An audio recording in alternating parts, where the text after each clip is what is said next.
Ingresa a la Facultad de Medicina de la Universidad de Guadalajara para cursar la licenciatura de médico cirujano y partero. Continúa su desarrollo para cursar la residencia en oftalmología en el Hospital Civil de Guadalajara. En su preparación lleva un entrenamiento de oftalmología en la Universidad de Stanford en Palo Alto, California. En el Hospital Asociación para Evitar la Ceguera en México cursa estudios de alta especialidad en córnea y cirugía refractiva, atendiendo desde hace más de 20 años pacientes con enfermedades de la córnea y en la superficie ocular, realizando trasplantes de córnea y cirugía refractiva. Ha dedicado la mayor parte de su tiempo en labores asistenciales y académicas, cristalizadas con su participación en distintas sociedades médicas, presentación de conferencias y autoría de diversas publicaciones científicas, destacando su participación como editor en los libros de córnea médica y córnea quirúrgica. Adicionalmente, ha ocupado la responsabilidad de ser el presidente del Centro Mexicano de Córnea y Cirugía Refractiva, ACE. Ahora el doctor Ochoa incursiona en el ámbito literario de la ensayística con la realización del libro Matices del Tiempo. Gracias a los dos y los voy a dejar conversar acerca de Matices del Tiempo. Bienvenidos.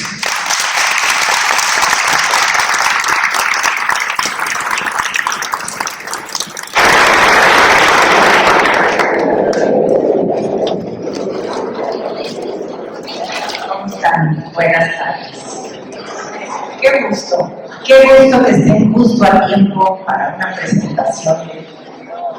Hoy parece que el clima es favorable y en el lenguaje coloquial hace buen tiempo. Buen tiempo que vamos a aprovechar hoy productivamente. El tiempo es como el aire, nos envuelve y no nos podemos escapar. El chiste es vivir dándonos cuenta de cómo es el tiempo. Si te das tiempo para escribir sobre el tiempo, querido Juan Carlos, quiere decir que el tiempo es un tema que nos atañe, que nos afecta a todos. Tú decidiste detenerte, detener el tiempo y atraparlo para traducirlo en letras, en palabras que fuiste imprimiendo una tras otra con un sentido muy especial. Y claro que desde tu punto de vista como profesional de la visión, quizá lo que hiciste fue tratar de graduar los lentes del lector, para que así pudiéramos ver esta noción del tiempo y esta conceptualización tan compleja del tiempo desde una óptica específica. Entonces, no escapa de tu sesgo profesional de la autoría de este libro. Los libros pueden ser renglones interminables de palabras. Solamente cuando comprendemos lo que estamos leyendo, cuando nos damos el tiempo para acuciosamente dar un sentido, es entonces cuando cobra un significado relevante lo que estamos nosotros leyendo. Cobran vida, despiertan y transmiten. Y en este libro lo que se transmite es tu voz, sin duda. Cuando se coloca frente a quien descifra y deriva sentido de todas estas palabras, entonces podemos disfrutar. No se trata de un concurso de lectura rápida, porque quienes no lo han leído se darán cuenta que hay muchos capítulos que hay que leer y releer. ¿Por qué? Y Sofía ya me está diciendo que sí, cada Sofía sabe muy bien de lo que estoy hablando. No se trata únicamente de pasar la mirada y de decir que entendí, se trata de veras confrontarte y ver si de veras eso que pude haber masticado y saboreado me impacta de alguna manera. Yo siento que esa es la magia del libro. Resuenan los temas de forma diferente en cada quien. Seguramente si nos damos cita en unos meses para ver cómo nos cayó el 20 de cada uno de los capítulos, cada uno vamos a tener una traducción diferente. Y de eso se trata, de tener un significado y de leer en estos mismos escenarios de manera diferente este contenido. un contenido que ayude al tiempo personal y al tiempo en el tiempo. ¿Qué deseamos lograr con la presentación de un libro? Este libro Matices del Tiempo, donde se aborda este concepto desde una perspectiva multifacética. ¿Cuándo habíamos pensado en el tiempo en áreas como la física? Pues a menos que fuera físico, si no, ni por aquí se nos ocurre pensar en esa dimensión. El tiempo que leemos aborda diferentes áreas, aborda el tiempo, el destiempo, la espera. Todos estamos esperando que Juan Carlos hable y esa espera no se las voy a hacer tan larga, ahorita le voy a ceder la palabra, porque todo comentario a tiempo tiene un valor mucho más disfrutable. Entonces lo que deseamos ahora es ver ¿qué pasa con Juan Carlos mientras escribes este libro? No me queda duda que en primer lugar lo que quieres es sacudirnos y confrontarnos. Y eso lo has logrado, por lo menos en mí, de manera contundente. Me he deleitado leyendo los renglones y capítulos de este texto, pero además conociéndote a través de lo que has seleccionado para cada uno de los capítulos. Porque hablar de psicología eliges a ciertos autores. Como yo soy psicóloga, este capítulo me atrapó de manera especial. También el del arte, porque mi hermano es compositor en el área de la música y yo bailé ballet muchos años. Entonces, esa fusión entre la música y la danza, y luego la literatura, y luego la filosofía, y luego las religiones, y luego la física, y luego tantos aspectos diferentes del tiempo, me hicieron conocer temas, y eso me ha encantado. Al ser un gran profesional en el arte de ver, en el compromiso de invitar a quienes te consultan a decirte cómo ven mejor, y ese es un truco interesante, porque cuando tú estás en su sillón, en su consultorio, te dice que cuál prefieres. Entonces, él tiene que confiar en ti. Y eso te da una graduación que te permite ver, en este caso, el tiempo desde su óptica combinada con la nuestra. Entonces, en esta conversación, ¿qué es lo que vamos a hacer? Vamos a ver cómo esta reunión es la mejor oportunidad para conversar contigo y escucharte, en lugar de solamente leerte. No es lo mismo leer que leer y escuchar. Y es como los niños en la primaria cuando están leyendo en voz alta. Aquí vamos a leer en voz alta aunque no sean verbatim lo que dicen los capítulos, pero de alguna manera te vamos a leer. Y yo quisiera, Juan Carlos, empezar preguntándote cómo se detona en ti esta sed por compartirnos tus saberes sobre el tiempo. ¿Cómo le hiciste para tomar esa decisión de detenerte y explorar esta área tan compleja y sobre todo tan controversial? Porque en los mismos textos, en los mismos capítulos, planteas quien lo ve de una manera y quien lo ve de otra manera. Y tú respetas esas visiones y luego planteas también la tuya a lo largo de tu narrativa. Entonces, ¿qué te hizo detenerte, Juan Carlos? Muy buenas tardes. Me siento bien feliz. Estoy como un niño en dulcería, sinceramente, frente a tantos amigos y frente a tantas personas importantes en mi vida, y como lo es mi familia, mis compañeros de carrera, mis compañeros de trabajo, Gina, que también tengo el privilegio de conocer desde hace más de 20 años. Y pues este es un pretexto de hacer la fiesta del tiempo.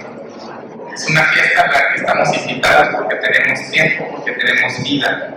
Entonces, vamos a ver que el tiempo es todo, porque sin él no existe el cambio.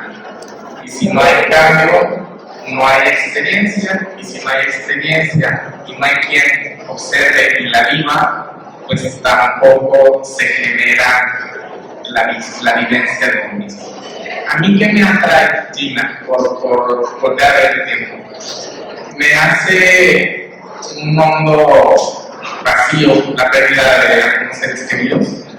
Y en ese contexto me empiezo a hacer preguntas existenciales, preguntas introspectivas en torno a por qué a alguien le toca trascender su tiempo de vida biológico hacia una vida más allá y por qué a otros no. También me significa mucho el potencial de esas vidas que dejan de estar, que nos ofrecían tanto y nos daban tanto. Y eso a todos nos resuena de una manera muy estruendosa por la pandemia, porque lamentablemente la pandemia hizo que perdiéramos a algunos seres queridos, pero no solamente nos perdimos físicamente, no solamente perdimos su compañía, también perdimos la potencia y la acción de sus vidas y el efecto que tenían en nosotros. Nosotros, y ahora me refiero a nosotros como médicos, nos dimos cuenta que en la primera línea de la pandemia había desconocimiento, había falta de recursos, no había vacunas, pero había gente como un soldado dando su vida por la vida de los demás. Y al mismo tiempo eran los mejores, porque se atrevían a agarrar unas riendas, un caballo que no estaba tomado, y dieron su vida para que ahorita gocemos en un tiempo récord y privilegiado, que fueron menos de 3 años, de un ambiente en donde ya la pandemia no es tan letal como lo fue antes. Y se generó una revolución en el conocimiento, en la tecnología y en la manera como todas las diversas áreas se unieron para combatir un enemigo común. Entonces el tiempo fue vital. Y yo entrando en ese contexto, pues me doy cuenta que puede ser un poco arrogante y pretencioso tener el conocimiento completo, profundo y amplio de esta palabra que, no obstante, es de dominio público, tiene una infinitud de significados, de perspectivas y sobre todo de 2 connotaciones. La primera es que nuestro tiempo es tan valioso cada minuto y cada día porque es menos. Cada día que pasa, cada día que vivimos, cada hora que vivimos, es un tiempo de experiencia, pero es un tiempo más que nos acercamos al fin del nuestro. Y luego de todavía más significativo, el aspecto de que no sabemos a qué hora se nos va a acabar. Entonces, en esas 2 premisas, es cuando yo me sumerjo en el tema del tiempo y trato de comprenderlo un poco mejor. Entonces, estás hablando de la vida y la muerte, estás hablando de la salud y de la enfermedad, y sobre todo, por lo que te escucho, un espejo que te pusiste, lo limpiaste muy bien y te viste reflejado y decir, a ver, Juan Carlos Ochoa Tavares, ¿quién eres tú en este tiempo? ¿Cómo te explicas a Juan Carlos desde la física, desde la literatura, desde la psicología, desde la filosofía, desde la religión? ¿Cómo todos estos capítulos, porque hay algunas áreas que has decidido no abordar, no abordas la química, abordas la física? Y eso es interesante, hiciste una selección. ¿Qué es lo que tú percibes que te llevó a elegir estos temas y no otros? Vamos a empezar por el primero de la física. ¿Por qué la física? La física sí fue de los primeros temas que fueron como considerados imprescindibles en este ensayo, en esta revisión. Sin embargo, en el orden del texto, pues no es el primero, es el tercero, porque primero abordamos el tema de la definición y luego el tema de la filosofía. ¿Por qué? Porque tenemos que tener una perspectiva de lo que significa la palabra tiempo, y desde ahí se empieza a generar el tronco en donde este árbol empieza a generar bastantes ramas, porque son bastantes las definiciones del tiempo. El tiempo se puede significar como la palabra tempus en latín, que significa tiempo precisamente, o el momento en que sucede entre una cosa y la otra. También el tiempo nos puede ser una implicación en lo personal, como el tiempo externo que vivimos normados por nuestro reloj y el calendario, o el tiempo interno que es la experiencia de nuestra vida en el momento presente, que se nos significa de una manera tan importante en un contexto de estrés y se nos hace muy lento. Pero cuando estamos felices, ese mismo tiempo que en el calendario y en el reloj significaban minutos, nos parece un suspiro. Entonces, hay más definiciones del tiempo, ¿no? Básicamente quiero irme al contexto de que la física del tiempo es como la manera, desde el punto de vista de las ciencias, en donde nos podemos aproximar quizás con un poquito de familiaridad. Y yo digo con un poquito porque realmente, pues ustedes están viendo, el texto es breve, es un texto de media carta que consta de 280 páginas y sería soberbio y pretencioso decir que ahí está toda la verdad sobre el tiempo. De cada capítulo, de cada autor, y a veces más de un libro de cada autor, se lo dedica al tiempo. Realmente, esta ni siquiera pretende ser un metaanálisis ni una síntesis holística, pero sí darnos eso, un matiz, darnos una pincelada, darnos una provocación de entender un poquito más sobre la amplitud de esta palabra y cómo nos puede en lo personal afectar o darnos conciencia de disfrutar. Lo visibilizas, lo que haces es leer y leer entre líneas y detectas lo que quizá un lector, nosotros psicólogos, educadores, cuando leemos a Piaget, bueno, sí sabemos de la conservación del volumen, la conservación de la masa, la conservación del tiempo, pero lo tomamos como uno de los elementos más del desarrollo infantil. Y lo que yo observo que tú hiciste es decir, a ver, aquí habla este autor del tiempo, me voy a meter, así como a confesarlo, ¿verdad? A decir, a ver, explícame bien. Y en ese explicar bien, yo le pregunto, ¿cómo le hiciste para ponerte tantas cachuchas? Una cachucha de psicólogo, porque de alguna manera parecería como si tienes, y creo que sí la tienes una fundamentación bastante amplia en el área de la psicología. Hablas de Freud, hablas de Fritz Perls, hablas de Carl Rogers, hablas de muchísimos teóricos que yo estoy segura que no nada más, como a veces le hacen los alumnos, ¿verdad? Copian y pegan un cachito. Te dedicaste a escudriñar cómo ellos en sus abordajes psicoterapéuticos consideran el tiempo. Y esta resonancia del tiempo en estos psicoterapeutas tiene un impacto en el tipo de terapia. Y evidentemente te pusiste a investigar eso. A ver, explícanos por qué. A mí me hace muy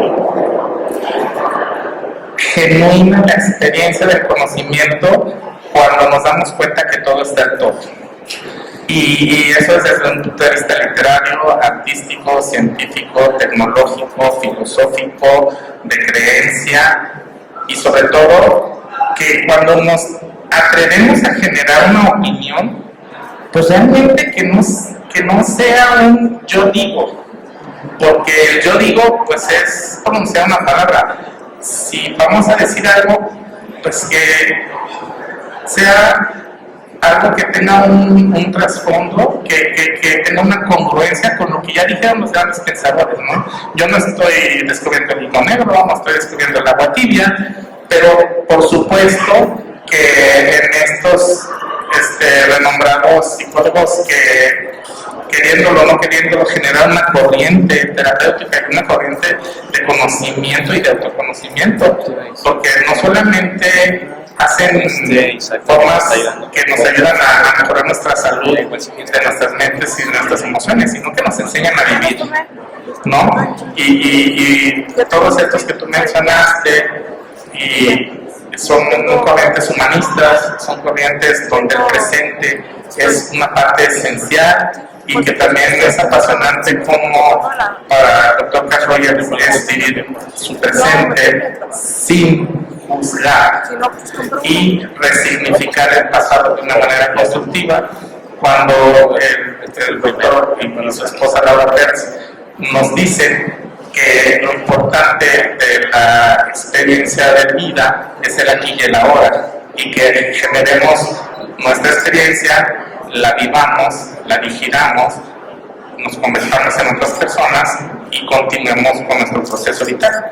Entonces, a mí todo eso me hizo tener una claridad, y ahorita estamos hablando de psicología, pero eso se refleja en los demás capítulos y en los demás matices que quisimos abordar, que es la importancia de nuestro presente. Y la importancia del presente, ¿cómo invitarías tú a todas estas personas que hoy vienen a compartir tu visión de tu escrito? ¿Qué les dirías? ¿Qué les darías tú como sugerencia? Este libro es un volcán, es un estímulo disparador para ver una gran cantidad de posibilidades de rutas en las que tú puedes profundizar. ¿Qué le sugerirías tú al público en el área del arte? Porque en el arte abarcas mucho, abarcas la arquitectura que nos atrapa. Yo soy hija de arquitecto y mi papá decía, no te puedes escapar de la arquitectura está en todos lados.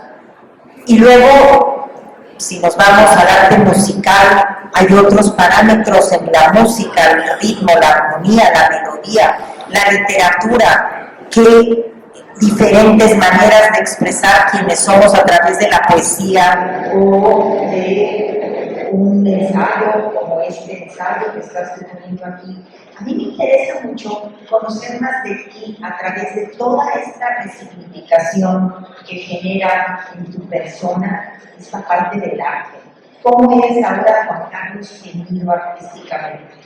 ¿Cómo les puedes decir a ellos los invito a que digan esto también? El arte, para empezar, yo diría que lo tenemos que tomar en cuenta como parte de nuestra vida. El arte no es un lujo. El arte no es una necesidad secundaria, a mi punto de ver. El arte es una necesidad primaria. Es tan importante como comer y tan importante como respirar. Muchas veces pensamos que el arte es abstracto, que el arte es para gente que tenga cierta inclinación cultural o que tenga algún interés particular sobre un estilo o sobre un área del arte, porque pues las artes son muchas. Antes eran las bellas artes y ahora ya hay más artes que esas. ¿A qué quiero llegar? Quiero llegar a que mientras la ciencia, mientras las aplicaciones vivenciales del conocimiento humano nos acercan al tiempo como experiencia, el arte nos acerca al tiempo en una forma infinita, porque el arte tiene cualidades múltiples de expresar tiempo. Una forma por excelencia de una expresión atemporal del tiempo es la arquitectura, porque las edificaciones permanecen, los estilos permanecen, los materiales como fueron construidos están ahí, pero no solamente están ahí, porque al lado del Paraninfo de Guadalajara, enfrente tenemos un edificio que se construyó 2 siglos después. Entonces, tenemos que tener esa convivencia y ese entendimiento. El arte también nos ayuda a ser, por ejemplo, en la arquitectura, conscientes de cómo al entrar a una iglesia notamos la magnanimidad del espacio, la sensación de la grandiosidad de nuestra representación de Dios en esa creencia que compartimos y la solemnidad del silencio que genera. Las escaleras largas, los largos pasos, las luces a medias, nos generan un ambiente propicio para el lugar donde vamos a estar. Y si es una arquitectura en un banco de otra manera, por ejemplo. La pintura nos genera una expresión en donde el autor nos da un mensaje pero no solamente nos da un mensaje que él quiere expresar y que está condicionado por su época, los materiales y el estilo del que él quiso usar, sino que también es una de las pocas manifestaciones de comunicación en donde no hay un intercambio. O sea, hay una expresión, pero tu significado que tú le estás dando con tus ojos, con tu conocimiento, con tu momento de vida que estás teniendo, te genera un mensaje. Y eso es pluriconceptual, porque en ese momento te puede cambiar hasta tu estilo de vida, o dar la sensación de eternidad, o evocar un mensaje multiconceptual. Entonces, son circunstancias que el tiempo no las limita.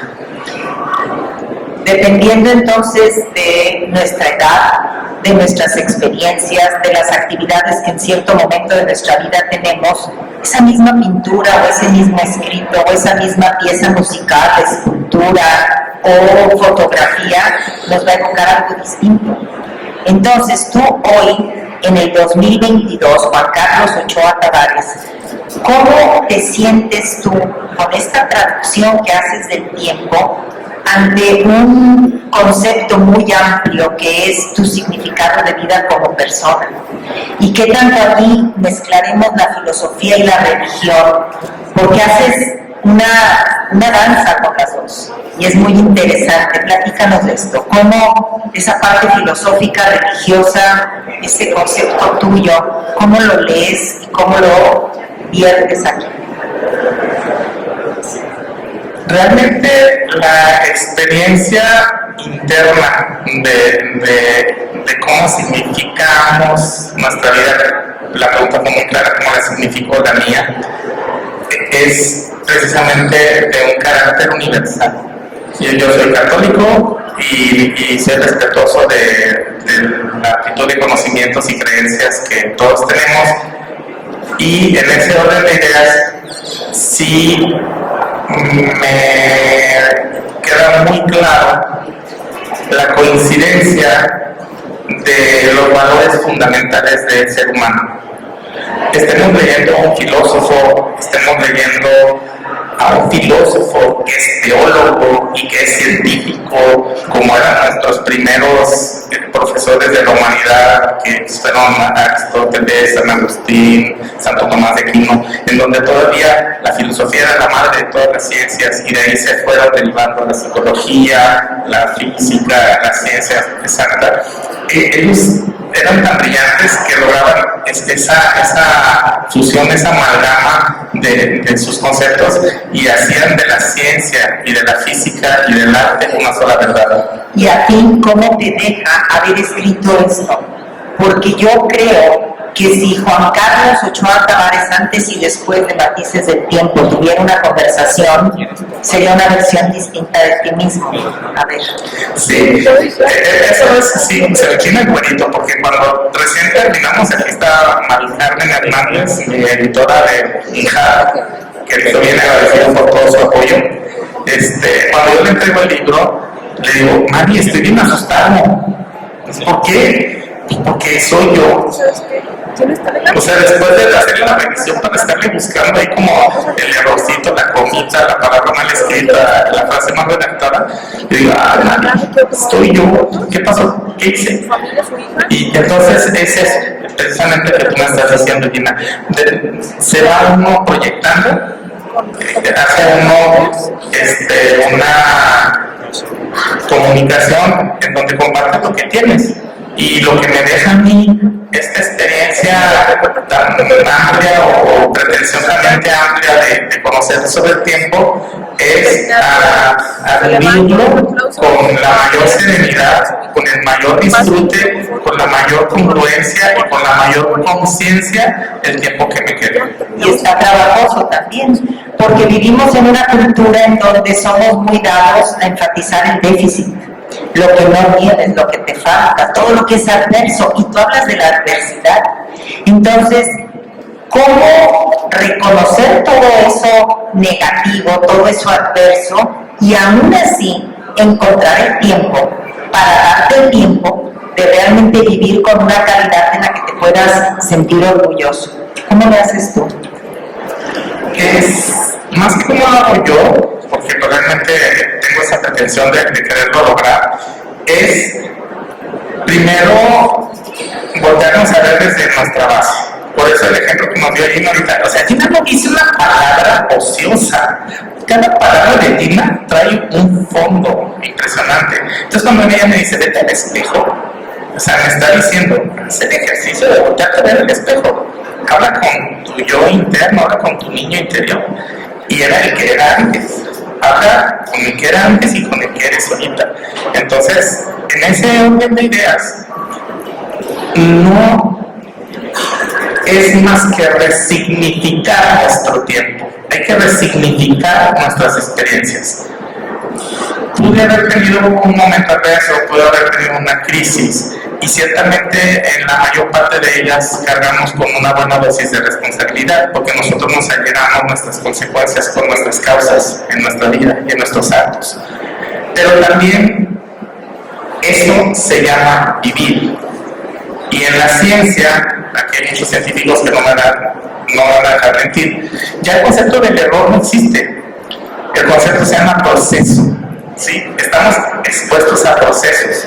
Y cuando hay un proceso que no nos genera el resultado deseado, simple y sencillamente de lo que estamos siendo partícipes es de un camino que no me está llevando a donde quiero. Entonces lo voy a reconocer para tratar de aprovecharlo como escalón y dar el siguiente paso que me lleve a lograr mi congruencia, la búsqueda de lo que me da trascendencia y felicidad, y no pensar en términos de error, en términos de éxito, en términos de fracaso, sino en términos del cumplimiento de una meta. ¿Por qué? Porque si nuestra felicidad está al final, pues mejor disfrutemos el camino. Entonces hablas de un tiempo lineal. Realmente el concepto de tiempo lineal para todos nosotros es el más convencional, pero es bien bonito porque el tiempo lineal se establece de esta manera. Tenemos una línea y en esa línea ponemos un punto. El segmento que queda a la izquierda representa el pasado, el segmento que queda a la derecha representa el futuro. El lugar donde se unen estos dos segmentos es nuestro presente. Y nuestro presente es un instante, y que así como lo acabamos de mencionar, inmediatamente se enrola dentro de la película de nuestra vida como parte del pasado. Entonces se genera esta paradoja, en donde por un lado el tiempo que realmente existe es el presente, pero es tan instantáneo, tan momentáneo, que apenas lo estamos logrando o viviendo, ya forma parte de lo que está atrás de nosotros. Por otra parte, el futuro como tal es una posibilidad o es un abanico de posibilidades en las cuales se van a materializar. El futuro se va a hacer futuro hasta que se viva en el presente. Y precisamente es la manera como nosotros vamos a lograr tener la experiencia de controlar un poquito o de darle sentido a nuestra vida, porque vamos a resignificar nuestro pasado, vamos a crear causas congruentes con nuestros valores, acciones y propósitos para que esas posibilidades esbozadas en un futuro se acerquen a lo que queremos nosotros para nuestra vida. ¿Querría eso decir entonces que en el momento en el que estás reflexionando sobre tu pasado, estás haciendo un viaje en el tiempo? Sí, es una experiencia en donde se vive en el presente, ¿sí? Entonces, ¿qué pasa? Nuestro tiempo pasado es Juan Carlos Ochoa, es en el presente, aunque esté en el pasado, porque es allende a mí, es mi saga, es lo que me continúa, es lo que me hizo ser quien soy el día de hoy. Entonces sí hago un viaje al pasado, pero lo hago en una forma de recuerdo. Lo tomo de mi archivo, puede ser consciente, puede ser inconsciente, puede ser a través de los sueños, porque hay muchas maneras de llegar a eso esencial que es parte de nosotros. Y luego lo acerco y con mi forma de pensar le doy el significado que más positividad y constructivismo me genere para ser una mejor persona. Y ser una mejor persona en todos los ámbitos. Quizá muchos de nosotros no somos, más bien yo no soy experta en cuestiones médicas y aquí tienes muchos colegas, pero quizá más de alguno aquí comparte contigo el ser papá. Esa paternidad, ¿cómo la ves hoy con esta resignificación del tiempo? ¿Cómo te hace a ti convertirte en un papá distinto, mejor, que luego tendremos que corroborar con Sofi y con Juan Pablo, a ver si esto es cierto o no, pero este es un compromiso.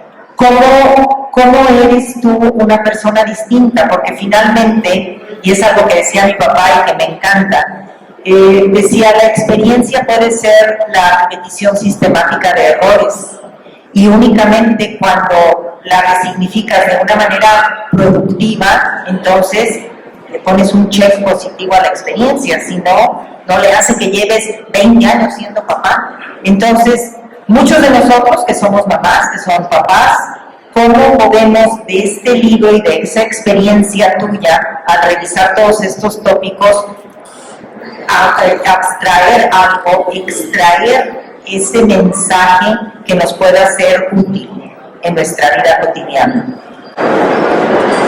Ahí pues se me genera como la intención de expresar lo siguiente.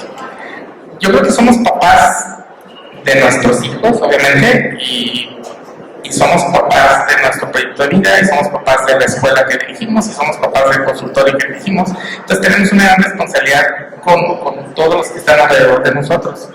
Y en el contexto de los hijos, pues tenemos primero el desafío de buscar ser nosotros los mejores padres para ellos, y no solo en términos de ser proveedores, de llegar temprano, de no usar un lenguaje inapropiado, de generar reglas en casa. Tenemos que ser unos buenos ejemplos, tenemos que ser congruentes con las cosas, pero más allá de eso, también tenemos el desafío de que en la actualidad nuestros hijos se parecen más a la época que están viviendo que a sus padres. Y cuando tú y yo éramos niños, nosotros nos parecíamos más a nuestros padres que a la época. ¿Por qué? Porque ahorita la ciencia, la comunicación, la facilidad de acceso a información, de repente hasta le dan un poco de más valor a la opinión de los amigos y a lo que ven en internet que a la enseñanza del padre.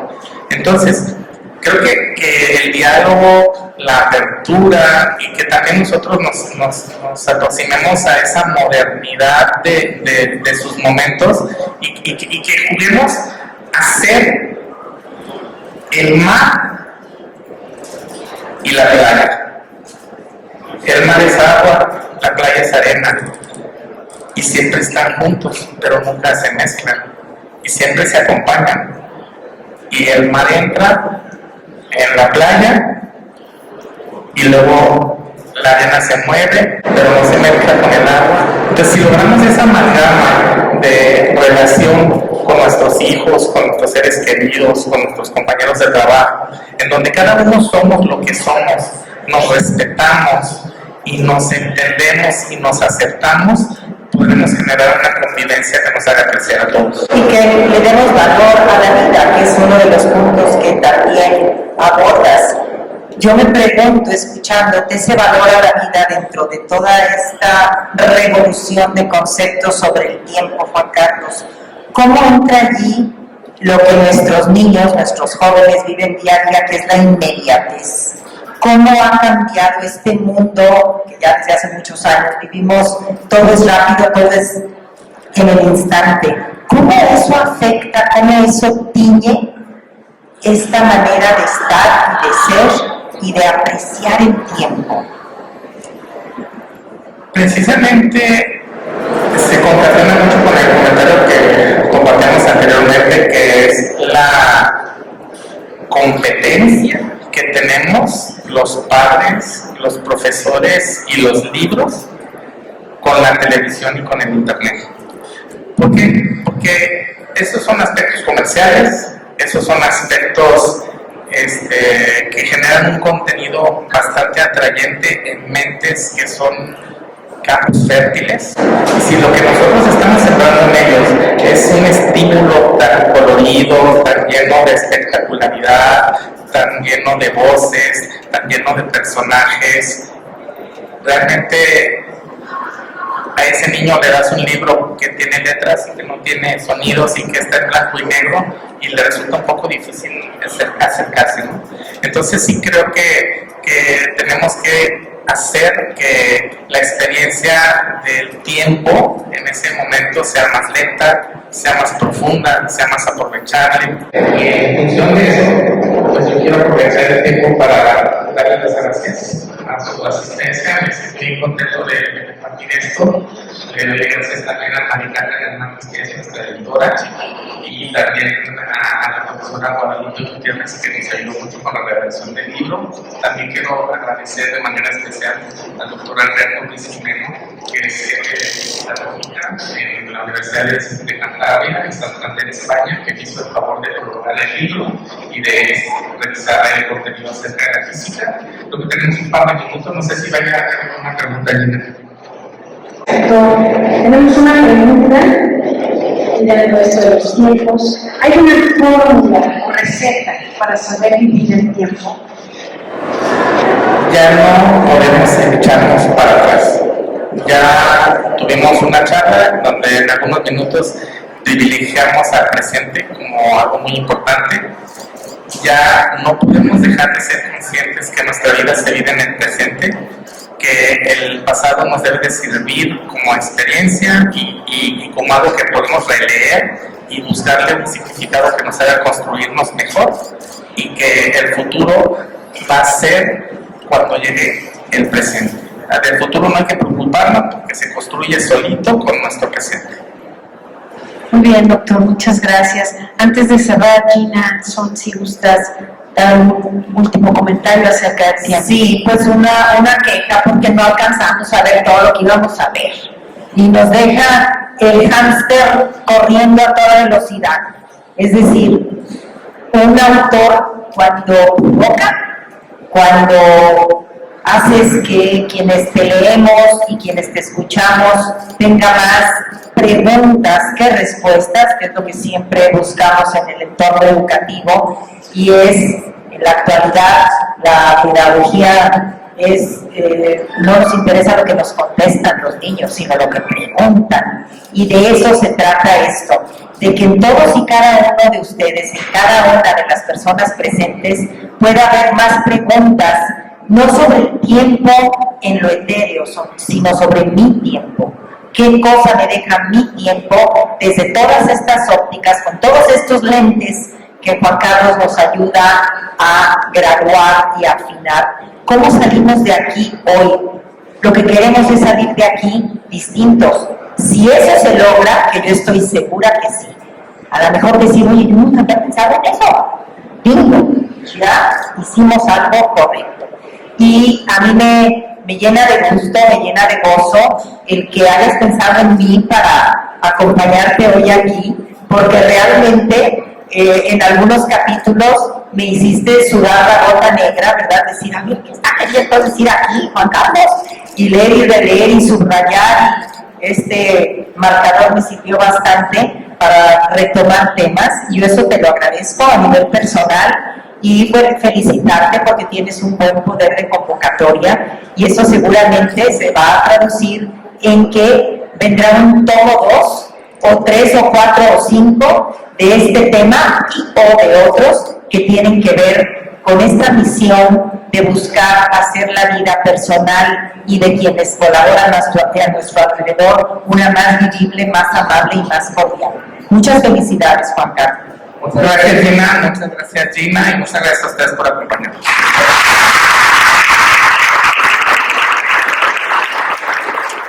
Nunca se reto cada momento, así que ser muy felices en el aquí y el ahora. Los invitamos a leer Matices del Tiempo.